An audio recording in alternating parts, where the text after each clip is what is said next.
This is ridiculous. Mets under fire by fans. Well, the Mets have lost 13 of 16. Managers are getting ejected, players are calling players-only meetings, and the weekend concluded with the Mets getting swept and totally embarrassed by the last place in their division Pirates. We'll break down rock bottom for the season and talk about a potential change the Mets can make. I am Adam Choit here on Mets Digest. And before we dig in, I want to take a quick second to break something else down because as you can see here by this graphic, nearly 70% of you guys watching these videos are not subscribed. So please click subscribe. That is definitely appreciated for sure.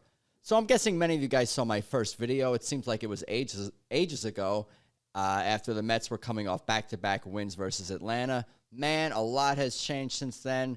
And as I move forward and grow on this channel, I want to continue to be honest with you guys about the state of the team. And right now, the Mets are just not a very good team at all. But why is that? Injuries? Bad luck? Some regression? Is it bad hitting with runners in scoring position?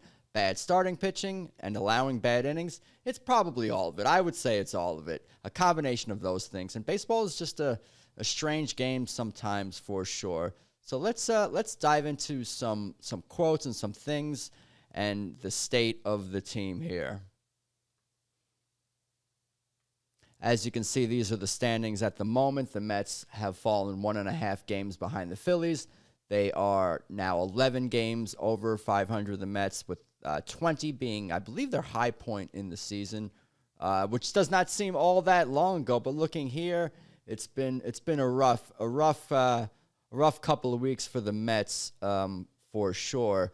But to give us some perspective on the season, to think that if I told you before the season began, late June, the Mets would be 1.5 games out of first place, we might be a little disappointed by that, but it wouldn't be the end of the world, although it may seem like that at the moment. Looking here at their last last couple of weeks or so, this is really when the losing streak began. You can see here, Tampa Bay, they got swept by Atlanta, lost 2 of the 3 to the Phillies.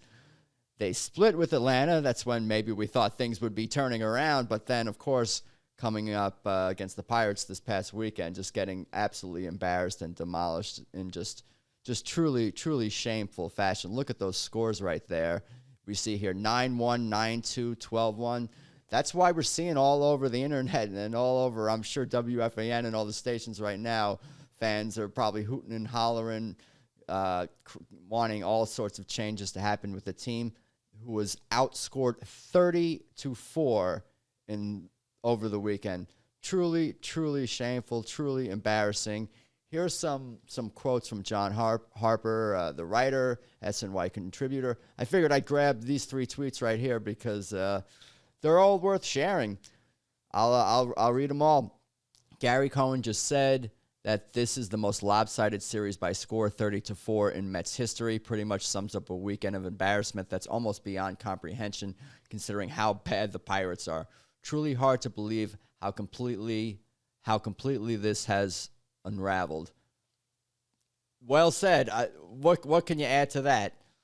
Mets were hoping Vientos' return from injury would spark the offense, perhaps be that missing piece. Instead, very disappointing weekend, swinging through hittable fastballs and sliders and chasing 2.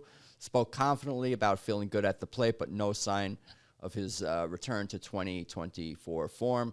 And we'll dive a little bit deeper into that momentarily as well, some of Vientos' struggles and perhaps some of the Mets' hitting approach being part of the issue. I'm reading these tweets from bottom to top, obviously, in order of when they were posted. Not making any predictions here, just noting that 3 weeks ago, Phillies were swept in Pittsburgh, at which point they'd lost 9 of 10, bounced back to win 9 of 11, stabilized the season. Big difference, starting pitching was in much better shape. Mets need Manaea soon for any hope of a turnaround. They certainly need to get better pitching from somewhere. That is certainly for sure. Let's dive a little bit deeper into some other quotes because I have something here from the manager. It's frustrating, and we are all frustrated, obviously, not going to lie. We're better than that, and they know that. It's a tough stretch, but we've got to be better. It starts with me. We believe in those guys. Off day tomorrow, and then we've got another good team coming in town in the Brewers. They're playing well, so we've got to bring our best game. That is Carlos Mendoza, the manager of the Mets, talking about his team's struggles. And that's one of the things that you do appreciate as a fan of Mendoza. He's always a stand-up guy. He's been a stabilizing force throughout the many ups and downs over the last couple of seasons. I'm sure you all remember last year when the Mets were 11 games under 500. Right now, the team is 11 games over 500, and the sky is falling. And I understand why. I get it. There doesn't seem to be an end in sight for the losing, and the worrying is definitely warranted given the state of the pitching staff. But I want to dive a little bit deeper into the hitting with runners in scoring position or lack thereof for the Mets. So let's dive deeper into some of those numbers, and let's begin actually with a quote from Lindor I got here. He spoke to reporters after the game. This is per SNY. Post on X. Francisco Lindor is asked if the Mets need to adjust their offensive approach at all. The coaches have done a really good job of preparing us, and they're giving us everything that we can ask for. It's on us. There's not much else he can say, and that's why he's a leader of the team, and that's why Mendoza is a leader of the team as well as the manager, that stabilizing force that I was just referring to. But if they're not performing, they're not performing, and Lindor has not been performing with runners in scoring position either very much himself. We can dive deeper into that as well. Let's dive deeper into those runners in scoring position numbers. This is OPS, league OPS with runners in scoring position. The Mets are, where are we? They are 24th. That is not good. That's not where you want to be. That's OPS with runners in scoring position. The OPS for the Mets is 687 with runners in scoring position, 217 average, 310 on base percentage, 377 slugging percentage with runners in scoring position. This is a team that I just shared in my other video that had 4 players with over 15 home runs, with 15 plus home runs. So for them to be that putrid with runners in scoring position is just totally baffling. It's hard to explain. I don't understand it. It's definitely an ongoing debate. The runners in scoring position statistic, is it a real thing or is it not? I tend to believe that it is a real thing. I think that when a player is nervous or their heart starts to beat, and if your heart is starting to beat harder, faster than normal, that's just going to affect the rest of your body. And baseball is such a precision sport where if you hit the ball a quarter of an inch, a fifth of an inch, a tiny fraction in the wrong place, you get a bit under it, you get a bit over the ball, get on top of the ball, you're late, you're early. It's such a precision sport that I think that the clutch thing is real. It's certainly a real thing for the Mets to contend with, to deal with. And let's dive a little bit deeper as well into the statistics for the team in clutch situations. Here is the team statistics, team OPS by player with runners in scoring position, and it's just not good. It's not good from top to bottom. It's unimpressive overall. Pete Alonso has been great pretty much from start to finish, and Brett Beatty has been actually very solid as well. 844 OPS for Beatty. McNeil since returning 753, but that's only 45 at bats for Beatty with runners in scoring position, 43 for McNeil. The rest of the team has just been totally underperforming. Jesse Winker is only 18 at bats with runners in scoring position and hasn't played. Tyrone Taylor is one of the better Mets with runners in scoring position, and his OPS is only 700 in those situations. Everyone else is just totally disappointed, and it's just hundreds of at-bats, a few hundred at-bats we're talking about here. 83 for Nimmo, 31 Marte, 68 for Soto. Excuse me.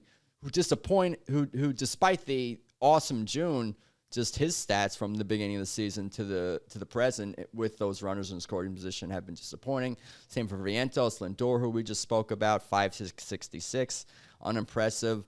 Alvarez, Acuna, you go down the bottom of the roster, and I even want to talk about. I'll even mention Mauricio, Sanger, Jared Young, Jose Siri, who have not had a ton of at bats. But we're talking 17 plus 7, 34, and 15. What is that? Was that nearly? I wasn't a math major, but that's almost 50, around 50 at bats runners in scoring position where we're talking less than a 300 OPS in those at bats. It's just awful, and I can't explain it. I don't know why that's happening, but there could be a chance that heads might roll. So let's take a look deeper into some other quotes here that may shed some insight on the state of the team and where they're at. Here's Mike Puma from the New York Post.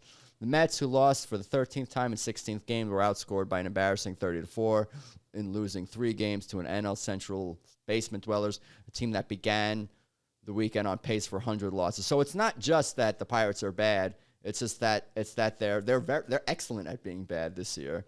Francisco Lindor, who took ownership Saturday for his recent uninspiring play, was again part of the problem. The shortstop finished 0 for 4 and saw his OPS for June dip to 628. So if his OPS is 628 in June, I'm going to guess that his runners in scoring position OPS in June was also very, very bad and probably even lower than 628, unfortunately. We love Lindor. He's the team leader. We got the My Girl song. He was amazing last season, but like many players on the team, he just definitely needs to step it up for sure. Let's take a look at a couple other things I got here for you guys to take a look at. Oh, who's this guy right here? This is Eric Chávez. And there is a chance that his job may be threatened. I see all the blurbs online sort of calling for his job. Now, I'm not calling for his job. I'm not one to call for guys to be fired. But I do understand it. And if it does happen, not that it's going to, but if he is indeed released by the team this week, it's going to be more of a shake things up type move. It's something that kind of, you'll see often happen in the sport of baseball when a team is going through it like the Mets are right now. You have a team that has such high expectations that's been an epic disappointment for the last 2 weeks in a downward spiral, tailspin, or whatever you want to call it. And when that happens, sometimes just heads need to